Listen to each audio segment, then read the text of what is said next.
And there you had Biden. We just showed this in South Carolina. He's quiet. Saying we're quietly doing everything that we can. You're paying for it. You don't have to quiet anything. Just stop paying for it. Yeah, we're quietly doing stuff to. Yeah, he just like gave away the game right there. Israel is loudly committing genocide.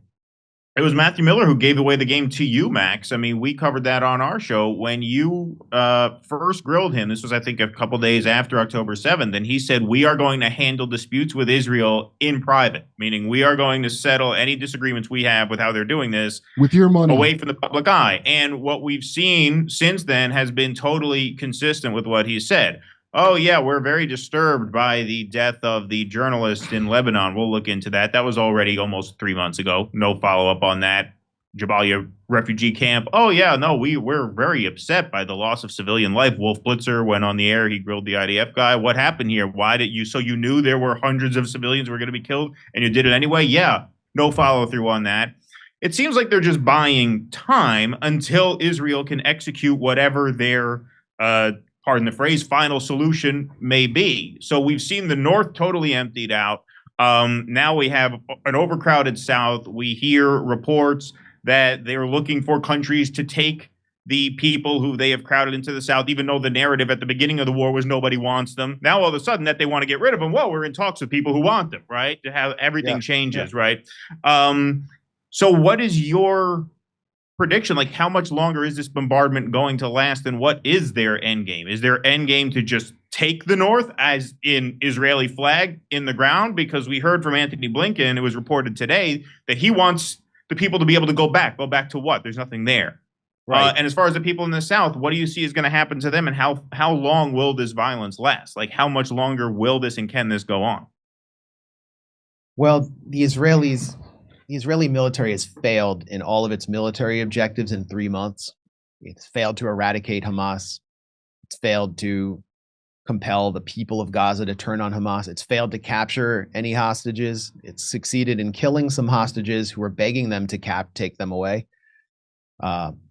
It's failed to even demonstrate that its aura of military domination has returned. Because day after day, you still see Tel Aviv under rocket attack. You still see Israeli tanks getting taken out by guys in sandals with homemade RPGs.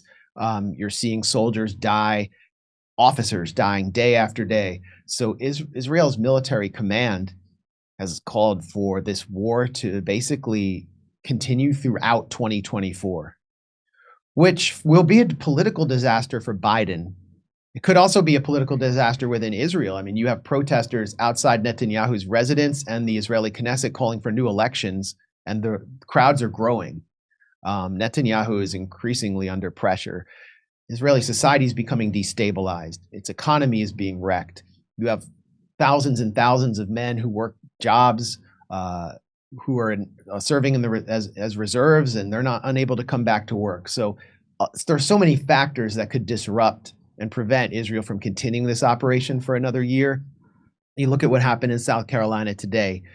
The only young people in that room in South Carolina were there to protest Genocide Joe and demand a ceasefire. And when they were dragged out, you see just a room full of loyal, subservient senior citizens chanting 4 more years. And next to Biden is Jim Clyburn, the old Democratic machine hack, who, shivved Bernie in the back and shivved Nina Turner.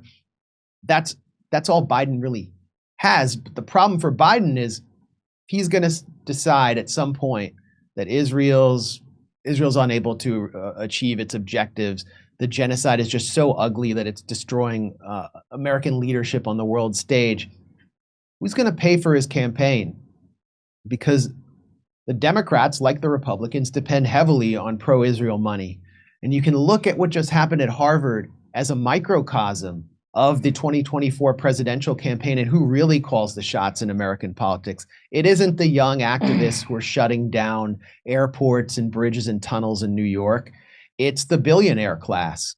And at Harvard, you had a battle of the billionaires, the right-wing billionaires of Bill Ackman, this plutocratic thug from Pershing Square Capital with his plagiarist wife, who's gunning not just for the president of Harvard, the first black president of Harvard University, but the person who's really in charge, Penny Pritzker, who runs the Harvard Corporation, another corrupt billionaire, another pro-Israel billionaire, who's in charge of the endowment, who bought that position for herself by making a $100 million contribution to Harvard. And now Ackman's trying to take out Penny Pritzker and get total control over Harvard.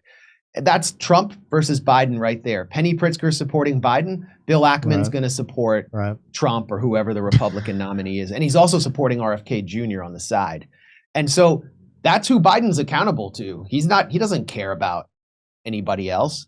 Well, and that's who Trump's going to listen to on Israel Palestine too. So that's American democracy. A bunch of billionaires fighting for control of the front-facing manager, and at the end of the day, coming together in support of Israel's genocide.